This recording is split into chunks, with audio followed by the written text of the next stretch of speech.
أعوذ بالله من الشيطان الرجيم بسم الله الرحمن الرحيم. Thank you very much. Without further delay, I would like to invite our respected professor to take their place. May I call upon Professor Emeritus Dato Said Shad Salim and Professor Dato Kyo Singh, and Professor Tanaga, and Professor Dr. Suharantono. Take their place, please.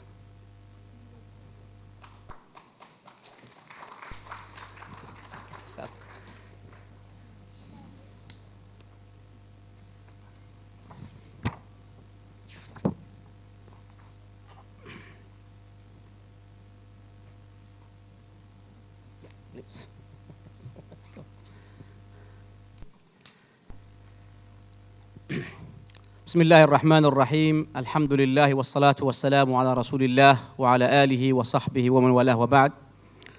Brothers and sisters, ladies and gentlemen, distinguished professors, Assalamu alaikum wa rahmatullahi ta'ala wa barakatuh.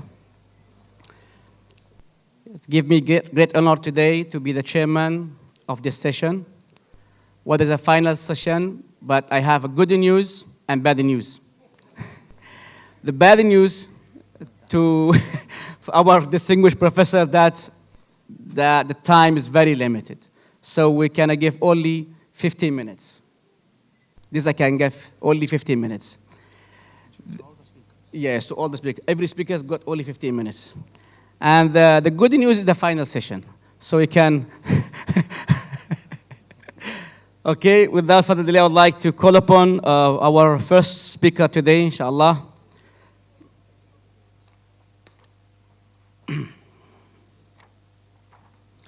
The first speaker for this session, inshallah, is Professor Emeritus Dato Shad Salim Farouqi. He will present us in 15 minutes. I think, let me just give some information, Prof. Are you rushing? That's okay. The time is yours now, please. Go ahead. Yeah, it is inside the books here, all the CVs here. But if you allowed me 1 minute, I'm asking you for 1 minute now. Then I will not give you even 1 minute. Okay, our professor is a professor of law and legal advisor at University UITM, and published more than 435 articles and many books and many conferences. So what I can say more than that. So the time is yours, Prof, please. Bismillahirrahmanirrahim. Yang berbahagia Professor Tan Sri Dr. Muhammad Yusuf Noor, Professor Al-Jiriani, distinguished panel members, ladies and gentlemen, Assalamu alaikum rahmatullah, and good afternoon. Now my paper is about the role of a university in contributing to wisdom in a global society. By wisdom, I mean a combination of number of attributes. Perhaps number one should be holistic knowledge of a variety of intellectual and spiritual experiences. Number two could be practical idealism, by which I mean that there should be an expert awareness of the social facts, but a striving for moral ideals. Number three, moral, ethical, and religious virtues of integrity, humility, etc. And number four, a social conscience and a social perspective, and a responsible membership of the global community. Now, I wish to point out with some concern that the idealistic roles of a university are being forcibly reshaped and marginalized by a number of factors within and without the university. As a member of an academic community, I often ask myself whether we should resign to the existentialist realities and join the tides that are sweeping up our shores, or whether we should seek to moderate the changes that are coming and speak up against them. I think this seminar and this university can play a significant role in furthering this debate. I want to make sure I have the time here. A modern university is imbued with rich, multifaceted functions. To quote Tan Sri Zulkifli Razak, Tan Sri is here. He's my mentor, but he's not as old as you think. Tan Sri at one seminar said, university must perform knowledge dissemination, knowledge generation, knowledge application, knowledge assimilation, and knowledge evaluation.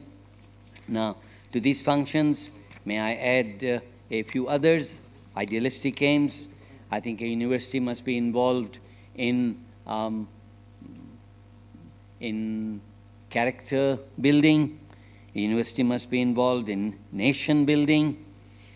A university must be involved in democratizing education, because education is the great equalizer of the human condition. And I think the quest quotient should excite educational administrators as much as the intelligence quotient. The university must impart a global vision. And I think this morning at the presentation, Professor Colin Powers did touch on this point. Along with the global vision, in a third world setting, a university, at least in Asia, Africa, Latin America, must give a third world perspective. I must, however, emphasize that this third world perspective is not meant to be a substitute for, but an alternative view for our students so that they can build a garland of knowledge with flowers from many, many gardens.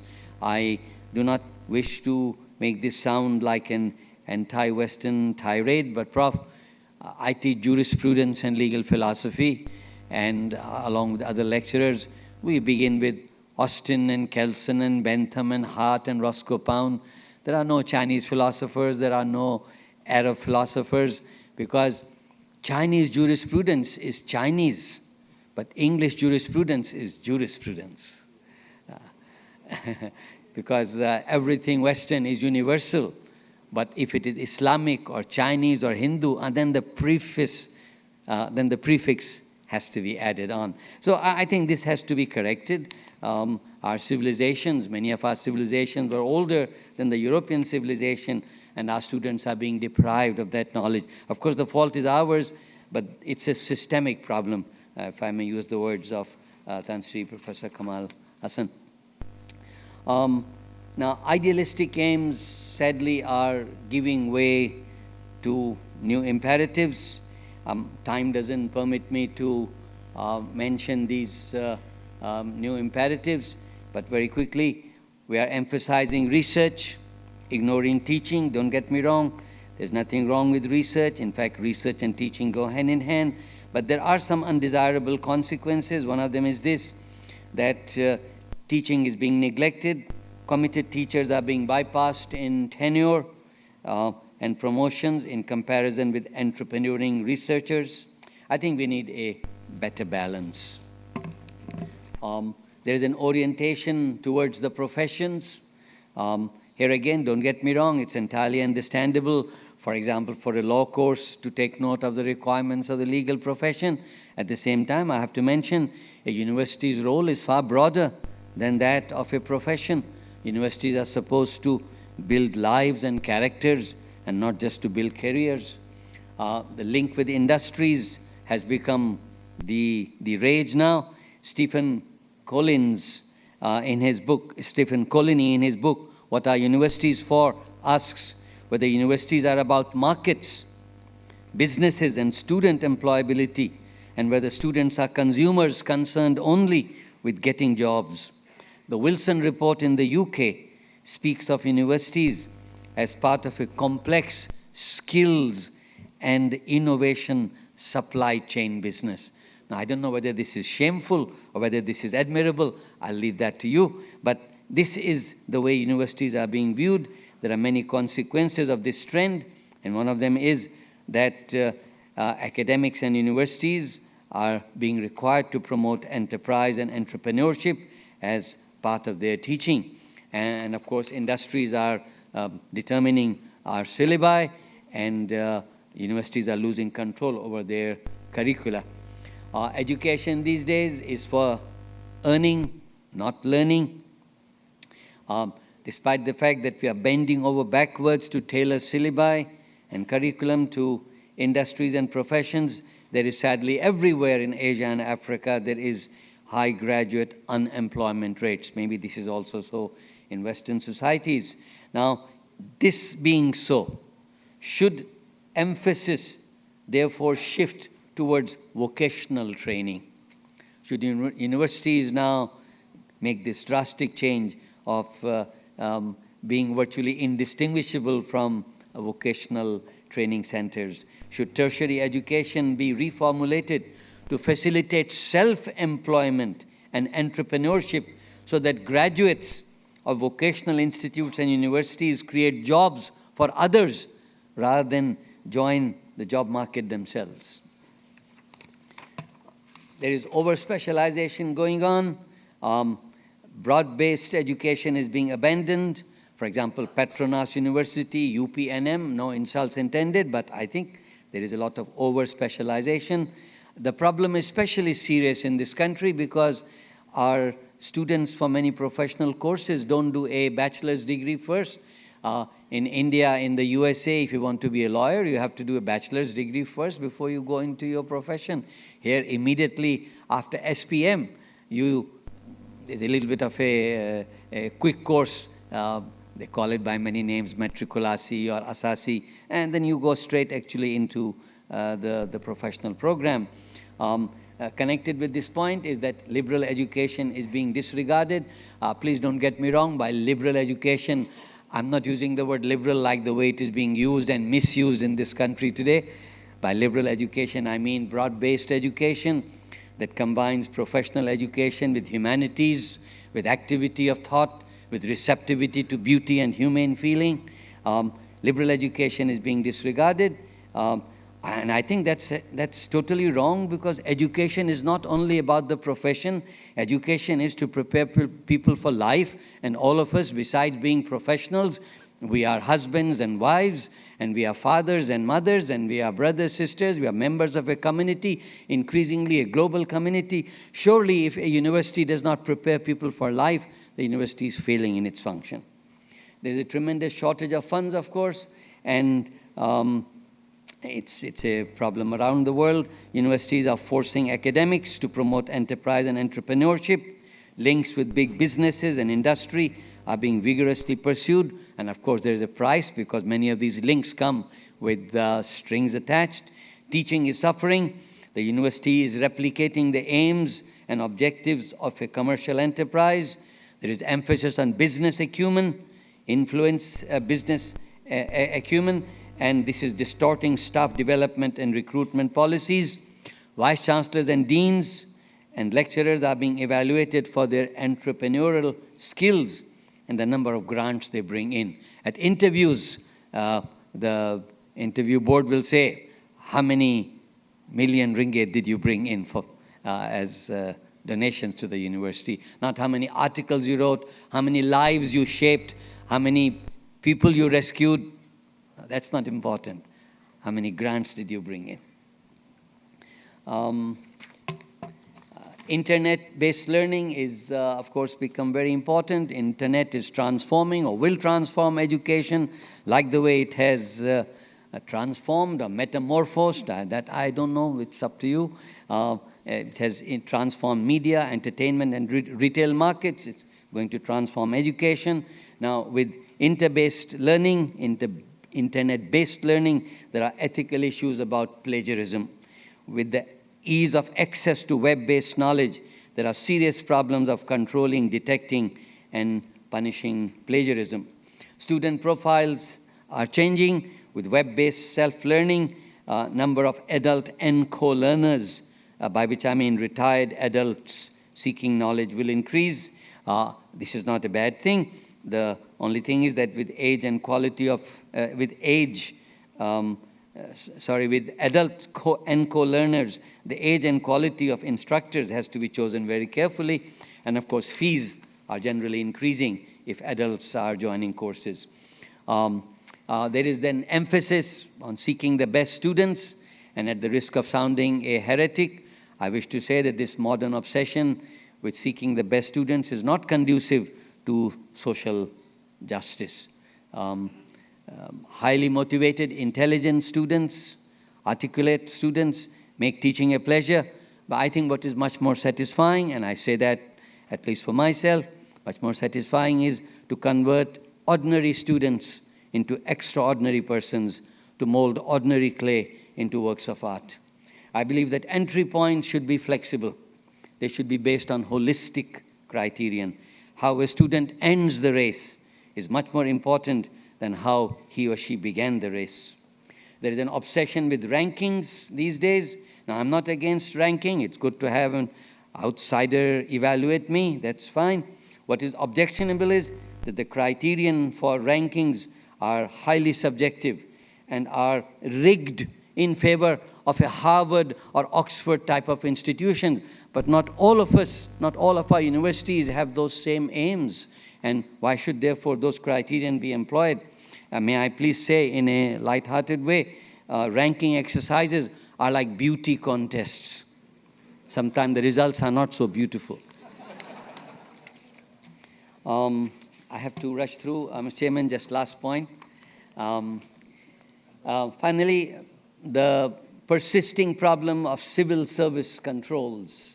Excuse me, I need to get this. The paper is actually available with you. There's a persisting problem of civil service control and the bureaucratization of our universities and the failed promise of more autonomy. This is remaining with us. And by way of conclusion, what I wish to say is this, that higher education is definitely in a state of flux. New developments are bringing about radical changes in the way universities conceive their role in society. There is understandably no unanimity on the aims of tertiary education. At one time there was, but now no more. And there is no unanimity in the way we should conceive the role of a university in society. What criteria must be employed to measure a university's success is a matter of contention. Now, it is generally agreed that in order to cope with new realities and meet new expectations, universities need and deserve more autonomy from the government. However, the tradition of bureaucratic control and top-down decision-making processes, decision-making are deeply entrenched, and a wide gap exists between what the law says and the existentialist reality on the ground. Thank you very much. Assalamu alaikum rahmatullah. Thank you very much, Dato. Really on time. It saved my message to you, actually. Okay, now we'll continue, inshallah, our session by in same title, education, and would like to call upon our distinguished professor, Dato Tik Yong Kok Sing, and for presenting his paper persoalan bahasa pengantar dalam pengajian tinggi. I think he will present in English, Dato, right? Okay, please, Prof.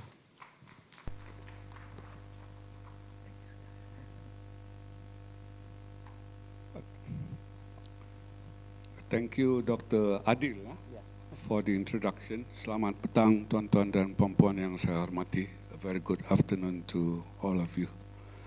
First and foremost, I would like to say thank you to UIM.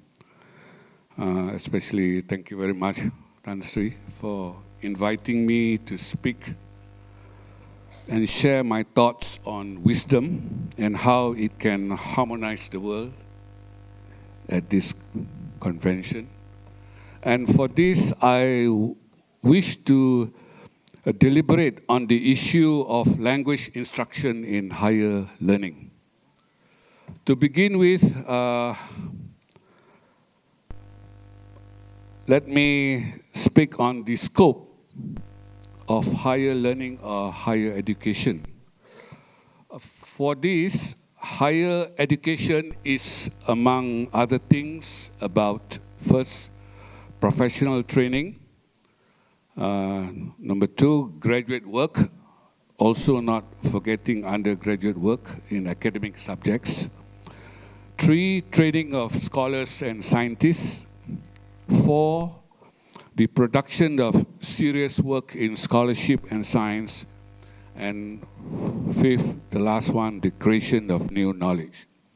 And to put it in a nutshell, I think it is not wrong for me to say that higher education is still mainly about the process of teaching, learning, and training, but at the advanced level.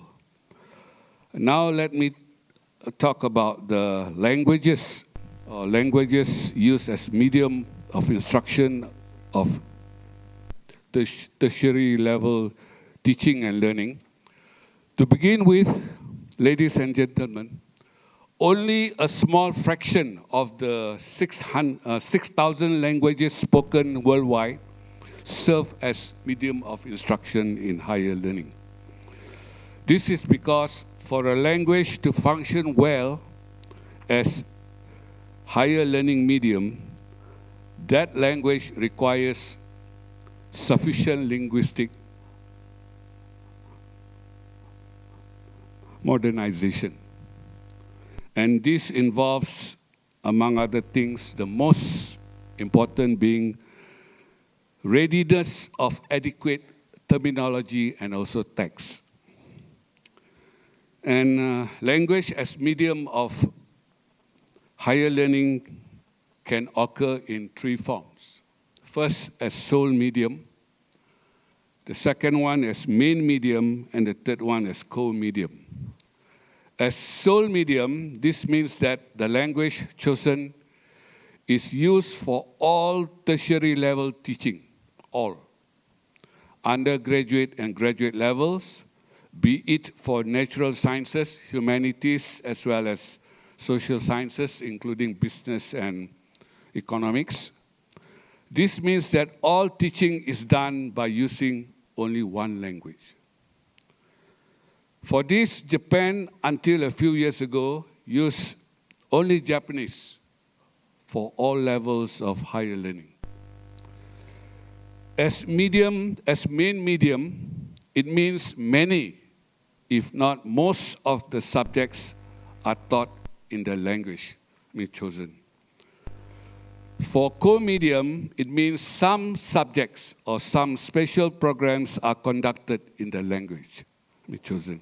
And co-medium also means a limited range of subjects and programs like natural and hard sciences and graduate courses, whether science or non-science courses, are taught in that language. For this, ladies and gentlemen, the English language is co-medium for teaching natural sciences and graduate courses in many places in the world. This is because advanced science materials and also comprehensive learning materials are mostly written in the English language. In this sense, that is the scientific and scholarly sense or meaning, English language is seen as the most adequate modernized language for science and advanced studies.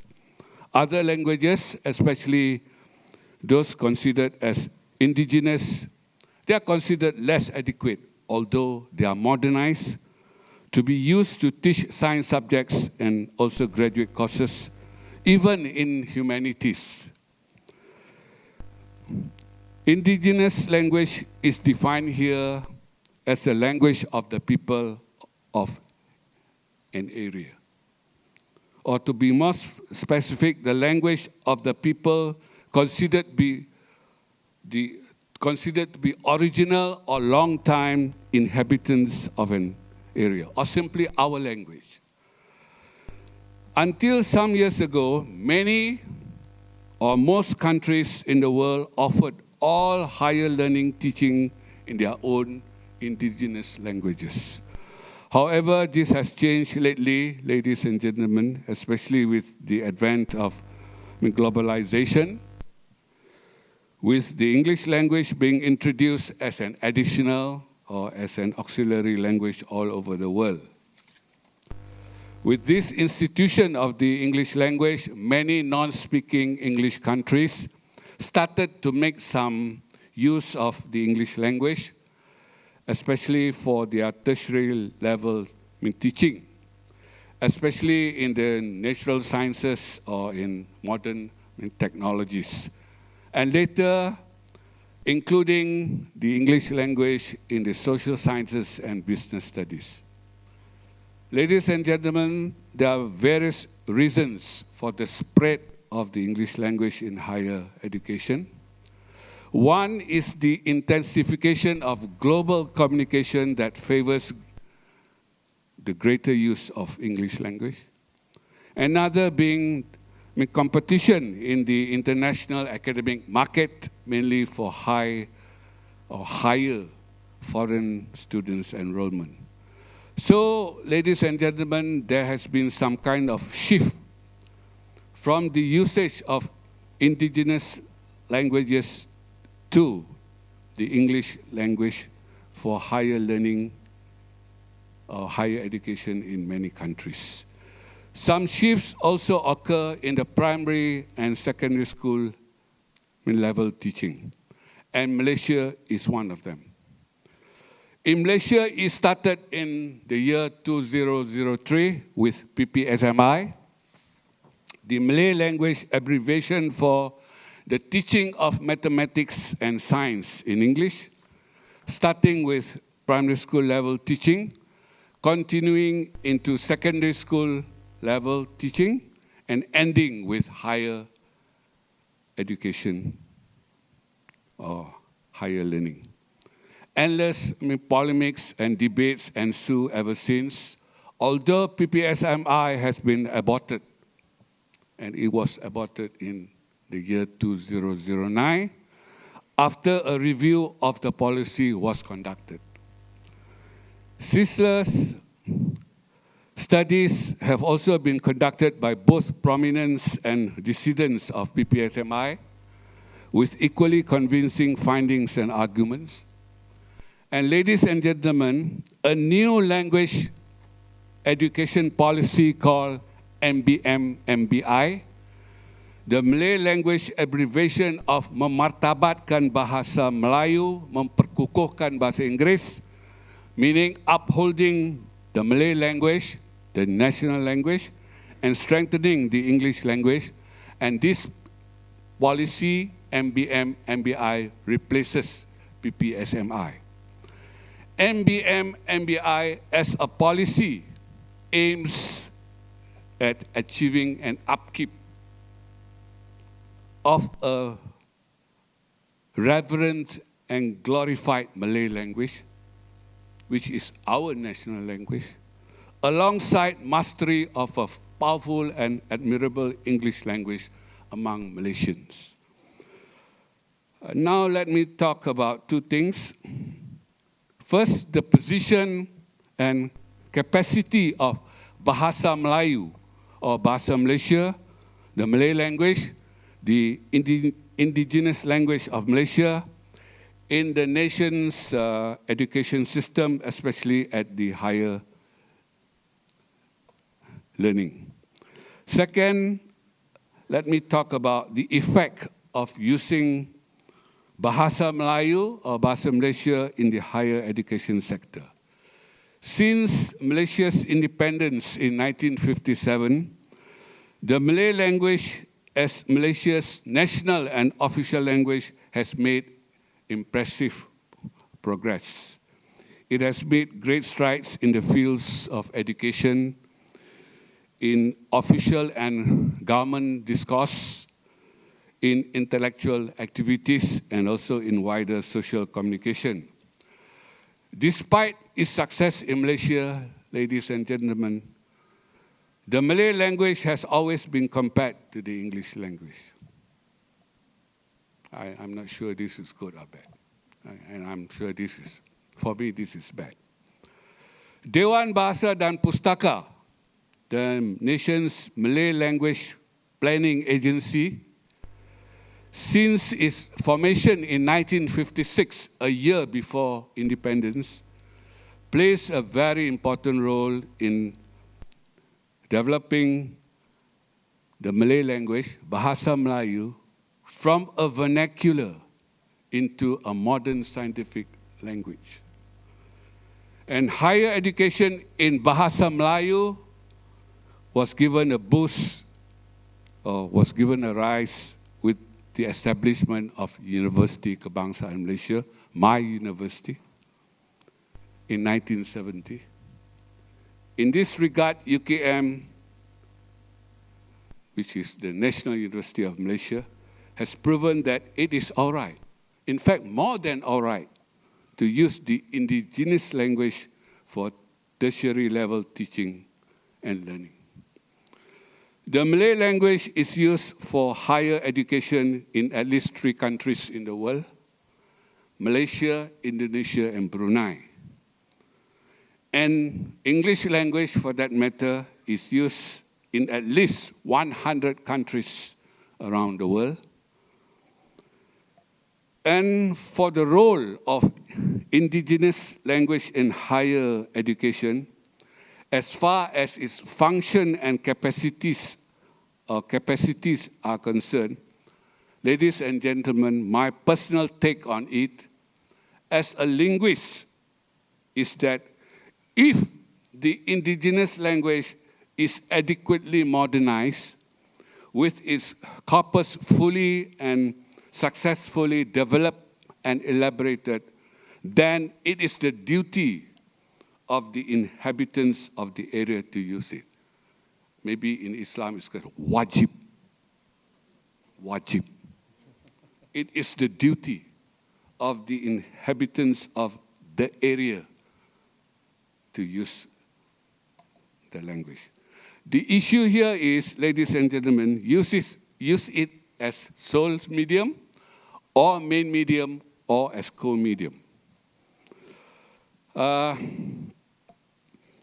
Well, I think, to me, use the indigenous language as main medium, which means that many or most subjects must be taught in that language. This is because it is not appropriate anymore to use the indigenous language as sole medium in higher learning in this present globalized English language world. This is due to at least 2 things, or 3. First, increase international intellectual relationships and contacts. Number 2, bigger English-speaking foreign students enrollment. And number 3, better assimilation in global scholar or science in communication favoring the English language.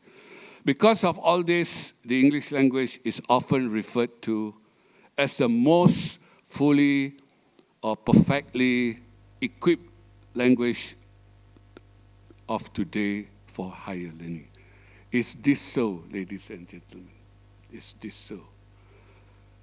Are French used in 42 countries in the world? Arabic used in 23 countries in the world? Spanish used in 18 countries in the world? German used in 15 countries in the world? And Russian used in 10 countries in the world? Are these languages not as fully equipped as English? This is a very important question that we should be asking ourselves.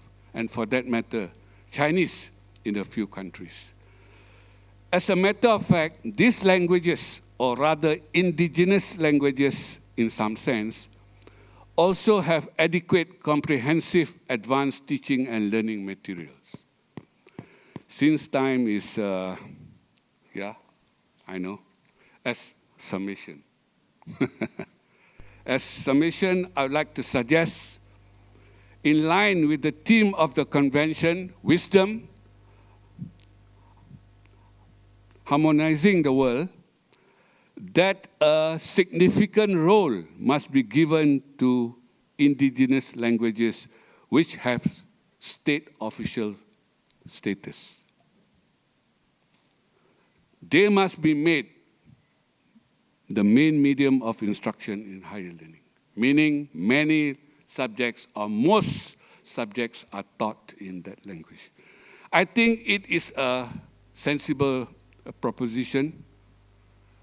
After we have a better understanding of things, especially the relationship between language and culture, especially indigenous language and indigenous culture. Ladies and gentlemen, this is important for national identity, or rather cultural identity, meaning the identity of a culture, the identity of a people in an area. And by making the indigenous language the main medium of instruction in higher learning and the English language as co-medium, I think we are coordinating to strike a balance. A good one, I hope, between the global and local dimension of things in this heavily globalized English world. And I believe this balance is good for mankind and life in this world. Thank you very much. Thank you very much, Bhai Dato. I wish to listen more from your side, actually. I wish to listen more from you, but unfortunately, I have not enough time. Our third respected professor speaker today is Professor Dr. Tanaga Yasushi from Kyoto University, Japan. And he will take us to the other side. We 2 papers in education, now we are going to Sufism. And I'm sure after we listen to Bhai Dato, there's many questions coming, because he himself threw some questions to you. And now I'm sure this paper will give us more questions to ask. But I'm very, very sorry. I have only 15 minutes for you also. So please, without further delay, I would like to call upon Professor to start his speak, please. Thank you. Thank you very much for your kind introduction. And I'd like to start, just a minute. How can I show the slide on the screen? Anyway,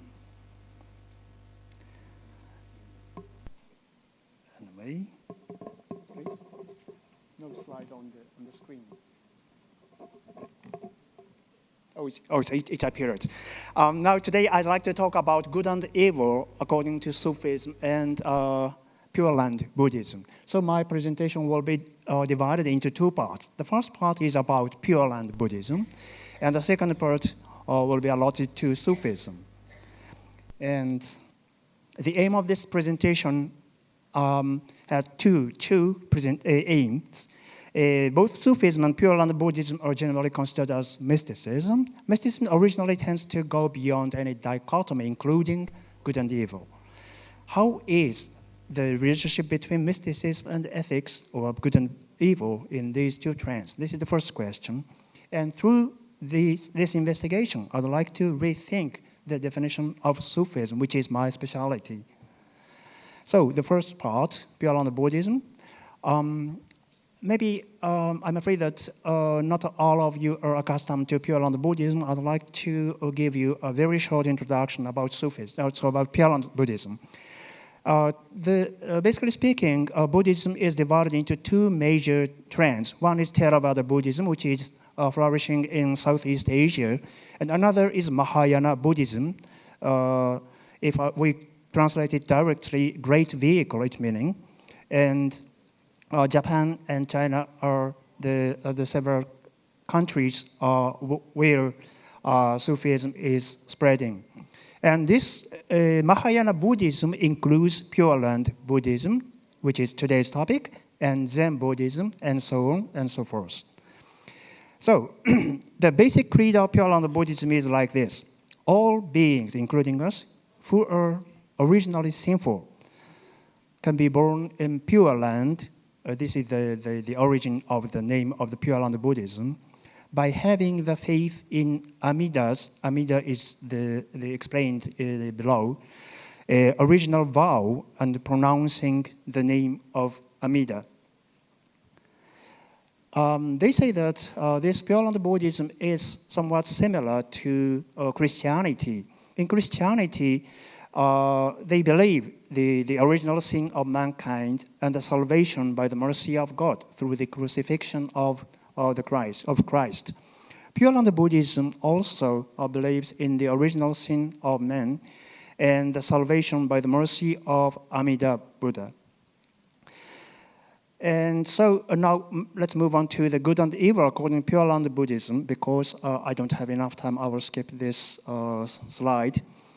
Let's go directly into the good and evil according to Pure Land Buddhism. Quote, Amida is a kind of melting pot of good and evil, in which faith alone retains its absolute value. Another example, that moral perfection is not essential, that is, not absolutely needed for salvation. This fact is one of the principal keynotes in all the Pure Land schools of Buddhism. I will skip the second example. So analysis is like this. Here, the second item is very important. They concentrate on the sinful existence rather than evil deeds. So potential evilness in mankind or human beings is their point. So the salvation is not completed by good deeds of humankind, but only by the mercy of Amida. But don't misunderstand that Pure Land Buddhism recommends people to do evil deeds. Of course, they recommend the people to do good deeds. But the point is this, even if one do the good deeds, this will not be the cause of the salvation itself. So this is, doing the good deeds is to show our thanks to Amida Buddha. This is their way of thinking. So at the end, Pure Land Buddhism is not understood as practical ethics, but it should be understood as a kind of mysticism. So now I have 10 more minutes, so I believe that I can safely finish my presentation in 10 minutes. So I will move on to the second part, Sufism. Actually, yesterday, originally, this paper took 25 minutes, and yesterday night I tried my best and shortened it into 20 minutes. And today I have another order in 15 minutes. So anyway, as for the introduction of Sufism, there is no need. Everybody knows about Sufism. So let's directly move on to the good and evil according to, so I will skip, please. The good and evil according to Sufism. Of course, Islam itself believed the importance of the ethics, but some trends of Sufism claim very different things. For example, I'd like to give you an example of Ibn Arabi, the most famous Sufi, philosopher, who is often criticized by the Islamic thinkers, especially jurisprudence.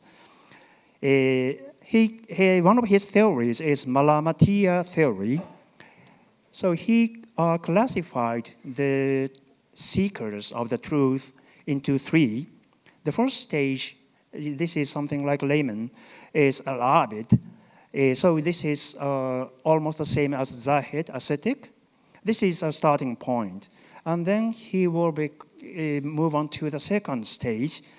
Interestingly enough, Ibn Arabi calls the men on this stage Sufi. Of course, general understanding of Sufi is the one who are trained in the Sufism way, but not only that, those who accomplished his training can be called Sufi. But in this usage of Ibn Arabi, he uses the word Sufi only for the middle class, not for the utmost class. So the Sufi here is those who know every act is ascribed to Allah, but still is not perfect. So the perfect so-called Sufi is Malamati. So he is the complete, or she is the complete disciplinant who overcomes the dichotomy of good and evil.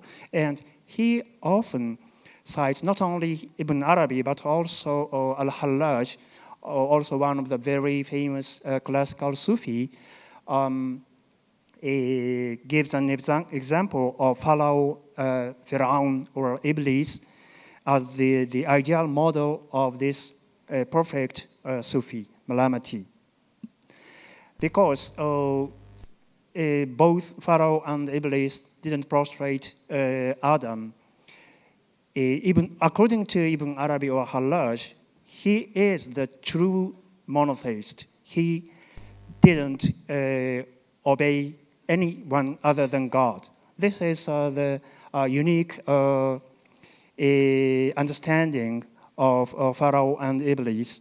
And here, so generally speaking, in the Quranic context, Pharaoh and Iblis are the representative of the evil. But here, the Ibn Arabi gave us another understanding.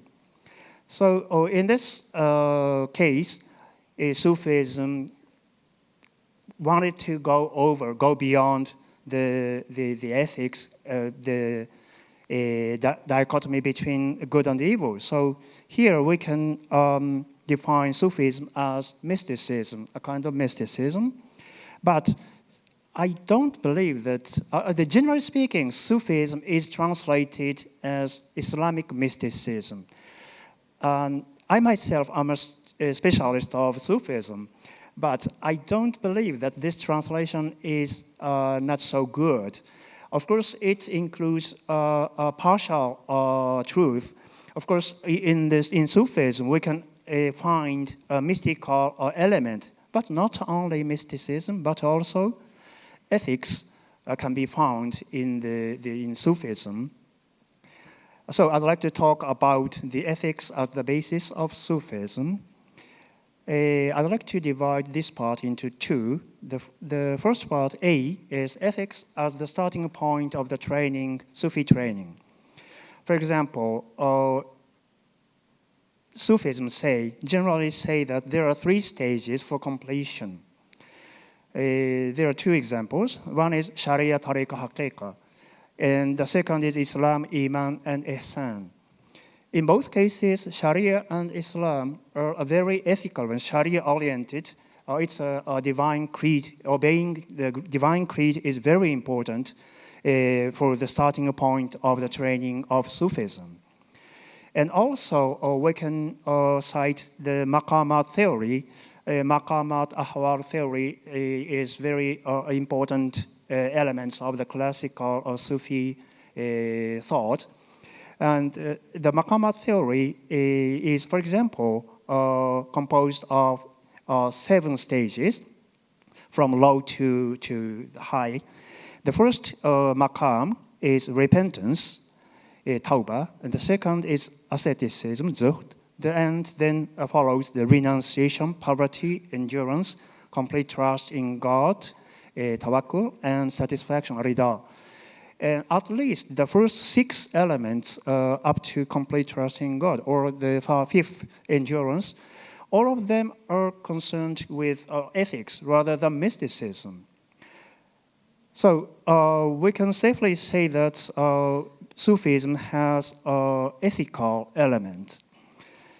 But not only as a starting point of training of Sufism, some so-called Sufis maintain that the ethics should be the aim of the training of Sufism.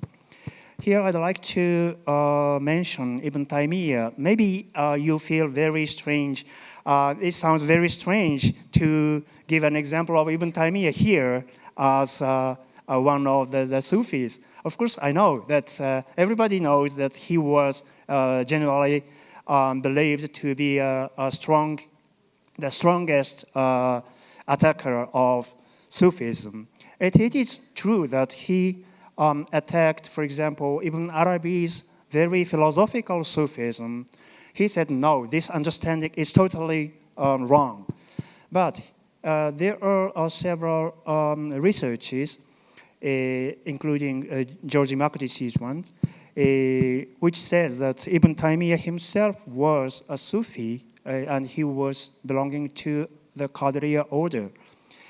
Anyway, according to his theory of fana, fana is also a very famous, very important element of Sufi theory. I'm sorry, Prof, you have only 1 minute, please. 1 minute. Yeah. According to my stopwatch, I have 2 more minutes. The first one is fana from the belief in the existence of the things other than God. So this is the normal Islamic belief. The second one is from, the first one is the theory of the oneness of being, wahatul wujud. So this is the belief of by Ibn Arabi. It should be condemned.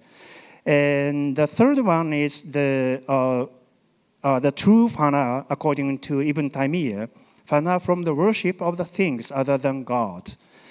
I believe that this is the normal belief for the Muslims. Ibn Taymiyyah calls it fana dini shari, and of course this is the ascertainment of Tawheed. So Sufism can be depicted as ethics also. And lastly, I have only 1 more minute. I'd like to rethink Sufism. Sufism was considered as mysticism, but I believe that there are at least 2 elements of Sufism. One is ethics, another is mysticism, as I mentioned. And I'd like to here add the third element, popular cult. For example, Sufism is related with tariqah movements and saint cult. So if we use this scheme, we can depict the many types of Sufism.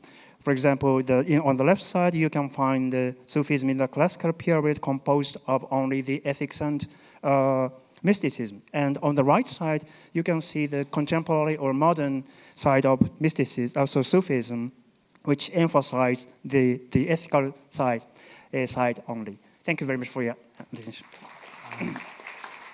Arigato, boss. Arigato.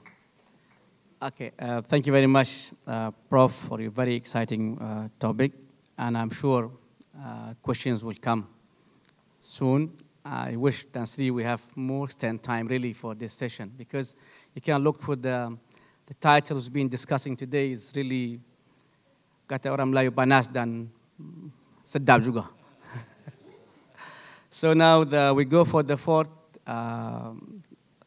speaker, inshallah, today. Will be in Bahasa Malaysia, will be in Malay, our guest here in English. So there is translation here, please. So may I call upon our professor, Dr. Soehartono, to present his paper, please. It will be in Malay language. Translation is available there.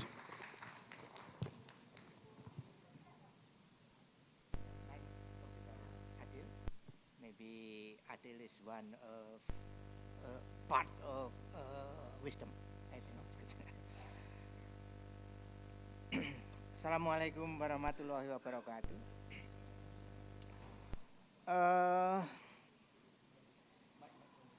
Yes. I also say thanks to the committee that the committee asked me if I can participate in this seminar. At the time I answer, yes, I will do it. So far I can, suitable of the theme. Really that I study history. We have heard that the explanation about structure, about institution, about maybe geography, about process. But no explanation about person. So I focus in history is person. So I choose, as I know well about one of Sultan of Yogyakarta. So Sultan of Yogyakarta, there are many Sultan, but I choose Sultan Hamengkubuwono IX. Why? So there are many reasons. First, I think that it is subjective because I am Yogyakartanis. And besides that so far I see from document, from history, that Sultan IX, he has close relation with common people. So I'm going to explain why he did this. The second one, or maybe the third one, the reason is quite, real, that between Malaysia and Indonesia is quite the same. I think that it has a basic foundation in Sultanate. Yeah.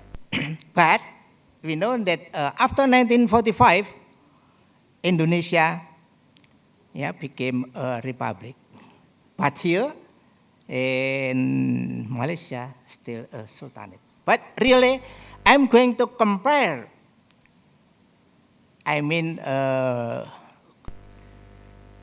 good or best value of the sultanate. One of the value is wisdom. Yeah? As it has been said that wisdom is a combination about knowledge, experience, and also practices that must be combined as well as possible. So, we've seen that Sultan Hamengkubuwono IX tried to combine the three parts. Okay. Okay. Now, before I explain a further explanation, I'm going to a little bit explain about the geographical condition. Maybe young generation do not know about Yogyakarta, or maybe Sultanate of Yogyakarta, or located in Central Java. I think that in the audience who haven't yet visited Indonesia or Yogyakarta, please come to Yogyakarta. Yeah. Really, that Sultanate of Yogyakarta located in the southern part of Central Java. Central Java is a fertile land because of found Mount Merapi. Up to the present time, that Mount Merapi, still giving or still erupts and make destruction to the people surrounding. And since the former time that Yogyakarta and the surrounding was well irrigated area. So we call that Sultanate of Yogyakarta based on agrarian society. So then that rice fields and traditional crop together in that area. And that's products could help the feudal life where Sultan ruled the common people.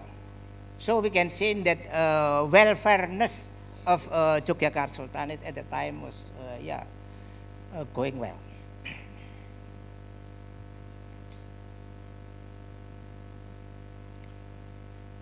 No.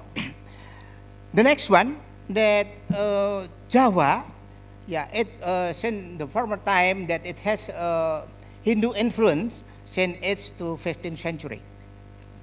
And then continues by Islamic influence, yeah, since 15th century up to now, I think. And then we know that the Sultanate of Mataram, if I said that influenced by Hindu, there was Mataram, all Mataram kingdom. Since King Sanjaya, which we can see from Changal inscription in 723 AD. But then, that dynasty stopped and then began Mataram Sultanate first, that led by Prince Senopati, yeah, from 1596 to 1613. The second one, Mataram Sultanate, the second, led by Hamengkubuwono the first, and up to the present time, Yogyakarta Sultanate, led by Hamengkubuwono the 10th. So, maybe a question, why I choose Hamengkubuwono the 9th? Maybe you may ask me, as the other Sultan is not, it has not a quality as Sultan the 9th? I think yes. But Sultan Hamengkubuwono the 9th, it has a complexity of his character.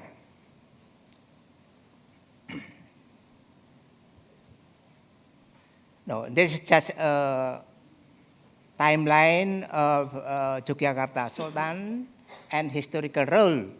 But I focus, yeah, on the last, Hamengkubuwono the 9th. Yes, he was appointed to be a sultan in 1940. Yeah? And then he died in 1988. After that, he was succeeded by Hamengkubuwono the 10th from 1988. So, now I would like to explain about Hamengkubuwono the 9th. So, that Hamengkubuwono the 9th, he had a palace education and combined Dutch or Western education. One thing that we must know, that palace education is more ethical and Western education is more rational. So there is a combination between traditional education and Western education. We know that after Hamengkubuwono finishing, finishing Lachre school, maybe, Lachre school, and then he moved to Bandung and to Haarlem, the Netherlands. And at last, he studied Indology in University of Leiden, and then he was called by his father, because at the time his father was in the condition of bad health. So then he was appointed to be Sultan the 9th. So, one thing that you must know, that the Sultan Hamengkubuwono the 9th, because of the combination of traditional and Western education, he has a special characteristic. He said, when the appointing to be a Sultan, he said that although he has Western education, but he's still through Javanese. He's still through Javanese. Okay. Now what then? Hamengkubuwono the 9th,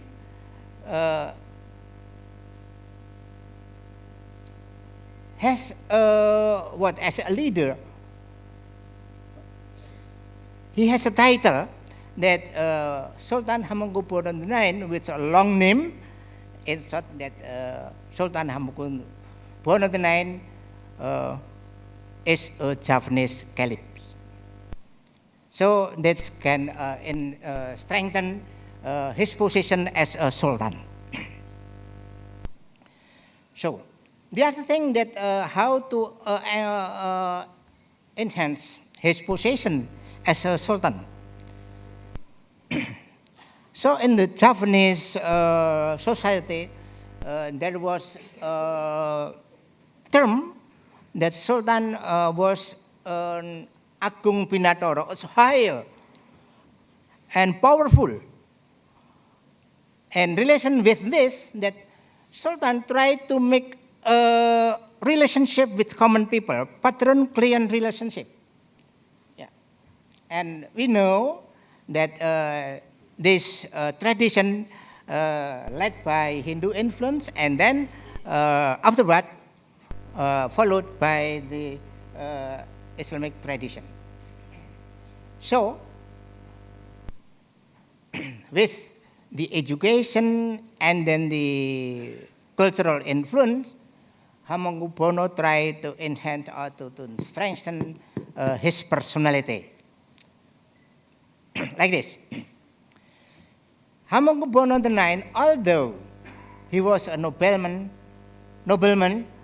but he is a populist. Right?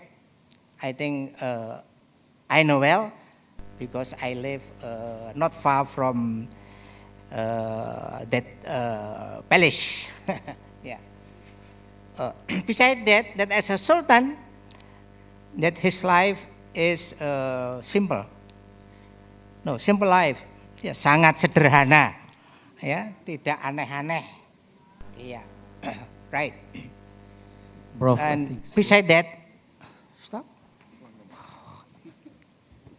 I'm very happy that you stop. I think that really that maybe about the Javanese Sultanate, I can maybe explain more than one semester. But now I just explain 10 minutes. Thank you, Professor Eder. But then I will, maybe I have a book, maybe about Hamengkubuwono IX, and would you like, Mr. President of the UIM, receive my present? Thank you very much. Assalamualaikum warahmatullahi wabarakatuh. Assalamu alaikum warahmatullahi wabarakatuh. Thank you very much, our distinguished professors. Well, I think time is yours now. We would like to listen some questions. I think I cannot take them more than 3 questions. I'm very sorry. So please, if you have any questions now, just introduce yourself and mention that you are going to ask whom. Our panel here, please. First question, please.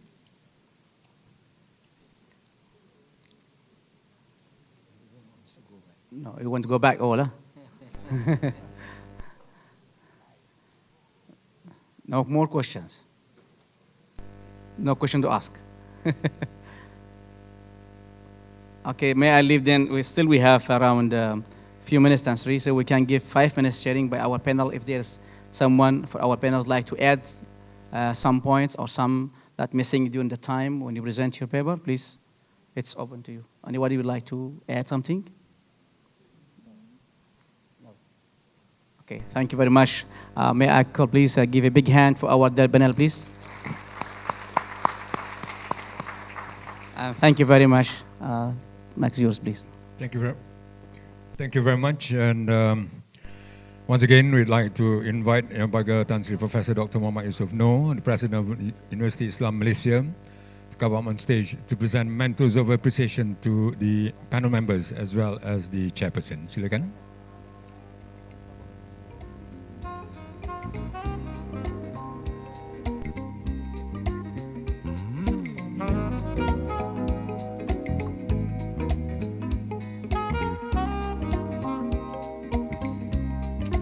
I think we'll present it as the way they are seated. Firstly, Professor Datuk Teo Kok Siong.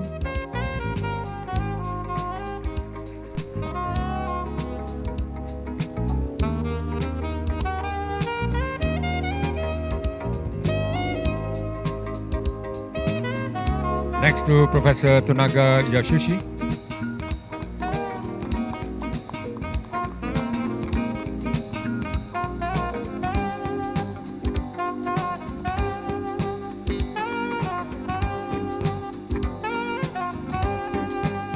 Also to the chairperson, Dr. Abdul Aziz.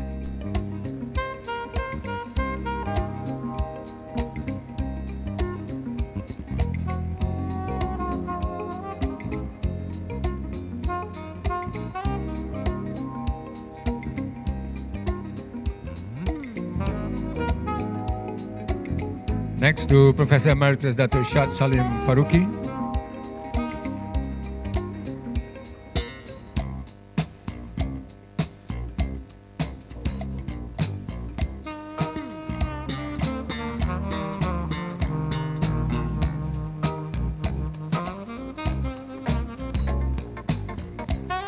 And finally to Professor Dr. Suhartono Wiryo Pranoto.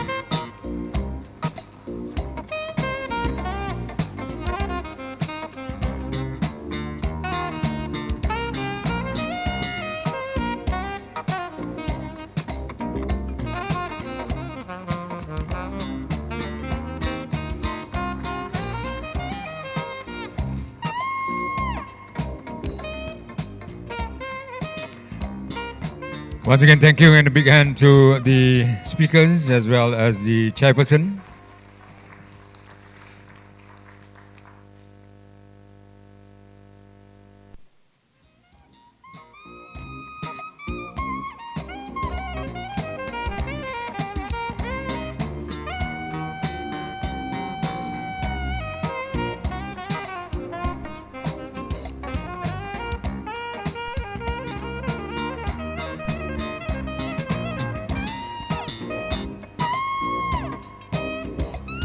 Well, ladies and gentlemen, we've come to the end of this convention, and it's our pleasure now to invite Yang Bahagia Tan Sri Professor Dr. Muhammad Yusof Noor, the President of UIM, to give his closing remarks. Dengan segala hormatnya, dipersilakan. Assalamualaikum warahmatullahi wabarakatuh.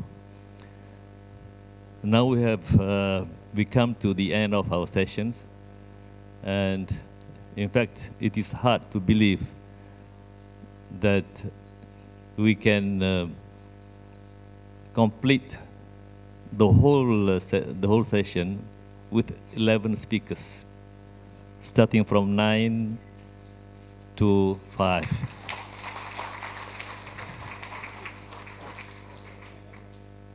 Nobody can believe this, and it is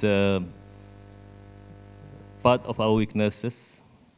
I have to admit that we shouldn't have organized this kind of hectic session, giving burdens to our distinguished speakers, especially from overseas, and making them a little bit, I think from my judgment, quite, they are uncomfortable with the way we do. And for sure, this is not a wise move by us, but the idea behind that is to test how wise are they.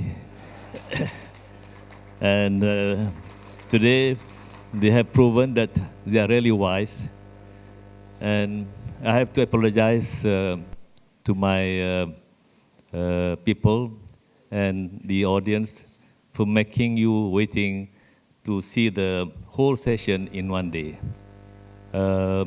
Maybe many of us have gone through a lot of seminars in Malaysia or outside Malaysia, that not many countries or organizers organizing a session with 11 distinguished speakers in one day. This is quite extraordinary. So we have to give a big applause to our members. I have with me, the Secretariat has given me the conclusions of the presentation from the 11 speakers. But if I read the whole 10 recommendations or resolutions, I think they will make things worse. So I will not burden you. But we are happy because we are blessed after this kind of stress the whole day for 7 hours. We'll be blessed with a special program, special river cruise in Putrajaya beautiful lake.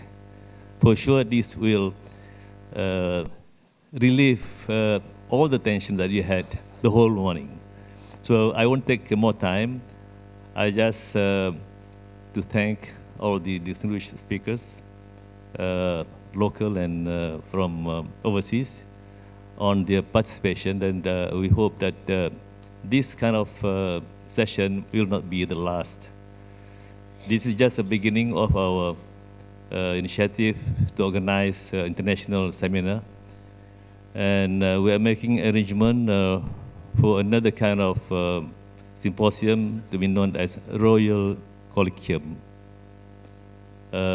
using several topics. And I have spoken to some of my friends that in between this seminar and another seminar later on, which is supposed to be once in 4 years, in the name of international colloquiums, we have planned to organize small seminars to discuss on specific areas. Maybe, for example, wisdom in education, wisdom in economy, wisdom in many other things. But we have to be very specific, not like today, because today is just an opening to a bigger meetings among us. So thank you very much. We hope to see you again. Assalamualaikum warahmatullahi ta'ala wabarakatuh. Waalaikumsalam and terima kasih, thank you. Bagi Prof. Tan Sri. All right, some very quick administrative announcements before we all take leave. Unfortunately, for the international panel members, you can't relax yet for your cruise, but you are invited for a meeting first, immediately after this, yeah? Meeting first, and I believe the meeting will be at Bilik Chris, yeah? So kindly adjourn to that meeting, but I'm sure it wouldn't be a long meeting. Okay, next, for those participants who have been invited and are going for the boat cruise, it's a lovely boat cruise, and many years ago I had the pleasure of emceeing the official launch, and I believe you are going to have dinner on the boat, so enjoy it. The weather is lovely, just perfect for it. So for those going by bus from here, please make sure you are at the lobby at 7 p.m. 7 p.m. And for those who are going on your own to where the ferry is, or the boat is, please make sure you are there by 7:50, because the boat leaves at 8 o'clock. And also, those participants who like to have your certificate of attendance, kindly collect them as you leave. They are ready for you to collect. And if you have 50 ringgit to spare, we have a very exclusive diary, a UIM diary for sale at 50 ringgit each outside. But if you already have a diary, which I suspect you have, you are still encouraged to buy it and present it to a friend. And also, you also have a desk calendar to collect outside. So, and those who've been using those receivers, translation receivers, make sure you return them to the desk outside. With that, I conclude. Thank you very much. Assalamualaikum warahmatullahi wabarakatuh.